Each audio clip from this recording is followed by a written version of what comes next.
Hey everybody, and welcome to the life of a board gamer. My name is Daniel.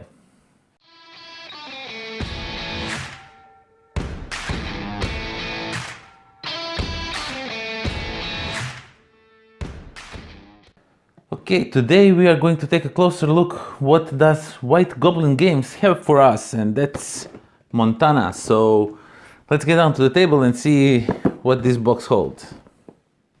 Okay, so let's open the box and see what Montana is hiding. Okay, first of all we have a rulebook, and as you can see it's rulebook in many languages, so many, like 3 or 4 languages if I'm not mistaken. And there's really no much rules in this game. This really basically shows you what you get, and that's everything that comes with the rules, so it's really easy.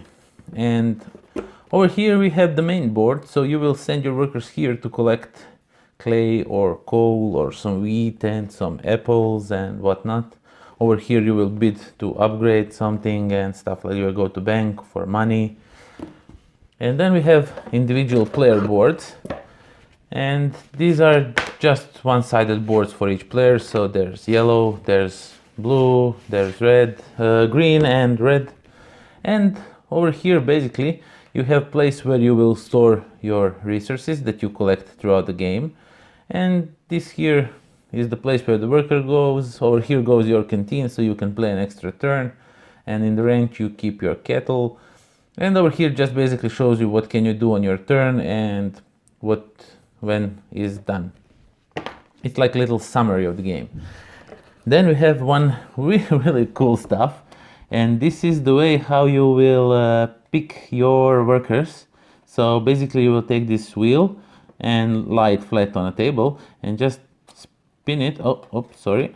And just, why it doesn't want to spin? Wait a minute.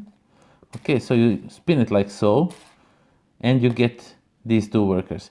So basically this is how you get your workers. If I put it on the table, it spins a bit better. Okay, so it spins better if you put it on the table, but basically you will spin this one and you will get workers that it's showing. Really nice and cool, interesting way of how to pick your workers in a game. Then what we have these, let's go with the player tiles first. No, not player tiles, the map tiles.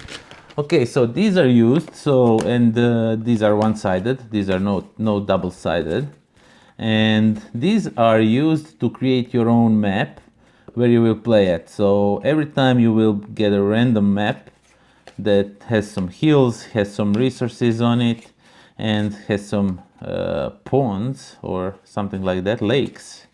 And what you do in this game, you have these settlements of yours. These are just settlements, and there's a starting settlement. I will show you this. And basically you use these settlements to put it on these areas, and the first person to get all their settlements on the map is the winner. And you put your settlements by paying the cost on these tiles. Like for example, you have to pay 2 small brown resources and 2 small black resources. If it has the arrow pointing up, that means it's a big resource. It's a upgraded resource to more it's a more expensive resource in essence. And basically this is what you have to have, like 5 of the same resource, and you get 1 kettle. Kettle is not paid, kettle you get. And these they are cows, if I'm not mistaken. I think, yeah, they are cows, and they're like a wild joker that you can pay to get everything in this game basically. Okay, so these tiles, you have these in 4 colors, and these are just your basic settlements that you will put on these hexagonal tiles, cover the cost. And when you put all your the lakes are forbidden, of course. As soon as you go to lake, you get this canteen over here, and you can use that canteen to get some extra play around and whatnot. Okay, so basically you get these in 4 colors, really thick, nice cardboard. And then over here we have money, and these are coins worth, so there's lots of different stuff here. So you get coins worth 5 and coins worth 1. Also, you get these canteens that you can use for an extra turn, and you get this stopwatch that basically is the first player marker. And that's that. That's from this little baggie of something. Okay, then we have kettle, and it's classic wooden components. I mean classic but good wooden components. So you get these cows, and you get player pawns in. These are not workers, these are just, so you use this when let me just show you quickly. When you, let's put it like so, when you bid over here on resources of some sort, you bid with this one. So this one represents you, and you have to pay 3 apples, and now you get to have 1 cow, get 1 cow, and upgrade up to 3 times resources and whatnot. So these are used for that, and the cows are, as I told you, wilds. They can be used for anything, basically. And then what we have is last, what we have on the end, last, I'm a bit confused. Okay, what we have is these resources and workers in the same color. Someone might find it a problem, but in this game they really have to work like that. So there is this black worker that helps you get coal, and there's 2 different types of coal. There's the small one and there's the big one. Now I wish these were a bit different just in shape, but it's fine. You can easily deduce which one is which, because this one is even thicker, as you can see, than the small one, and it's bigger. So, but they could get confused by someone, so you have to be very careful about it.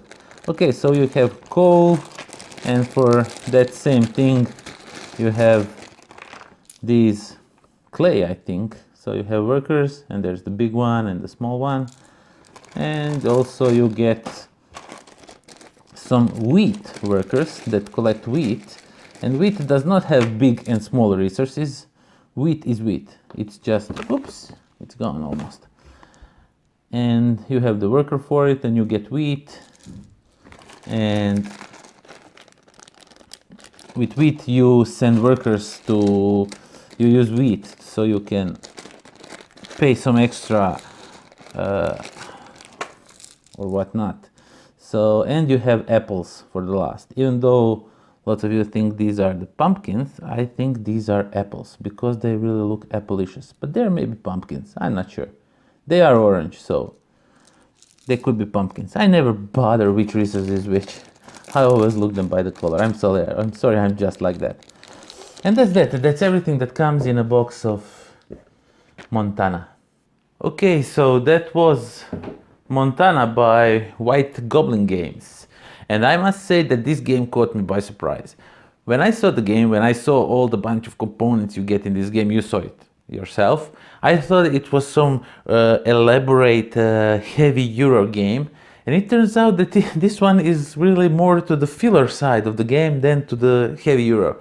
Now, I don't say that is a bad thing, not at all, but just for you to know that if you are expecting some Euro heavy, challenging, what will I do now, what will resource I pick, oh my god, what to do, there's no much braining in this game. It's really straightforward. You take your workers, orange worker picks orange resource, black worker picks black resource, coal, whatever it is, I'm not really sure about names right now, and that's that. You put your settlements when you have all the resources needed for that settlement to be put on that place. You get some extra settlements if you put on the right spaces, and the game is over. It goes really fast. It goes so fast, like they say it's for around 45 minutes, and they're not lying. 4 players, 45 minutes is completely true. This game just go boom, boom, boom, and it's over. Now, components are that gorgeous. They are really nicely shaped. They have these unique cowboy shapes, and all the resources have the shape of the thing you are getting. And even though some people, me included, have problems when your workers are the same as the resource, over here it has to be like so, because orange worker brings you orange resource, brown worker brings you brown resource, and that's really, it has to be like that. So that's not a minus, not at all. So I liked it, but I was expecting more Euro heavy, so I'm nor here nor there. But if you like light Euro games, I think you should definitely check this one because it has really lots to offer. And when you flick that arrow that gives you workers, it's just awesome and tons of fun. Everyone was flicking that all the time, even though if they didn't, it was not their turn to pick a worker, and everyone just go, oh, can I pick my workers? No, can I pick it? And flick it. So it's tons of fun. It's gimmicky, but it's really fun. So I recommend you check it out if you are into light Euro games. Montana.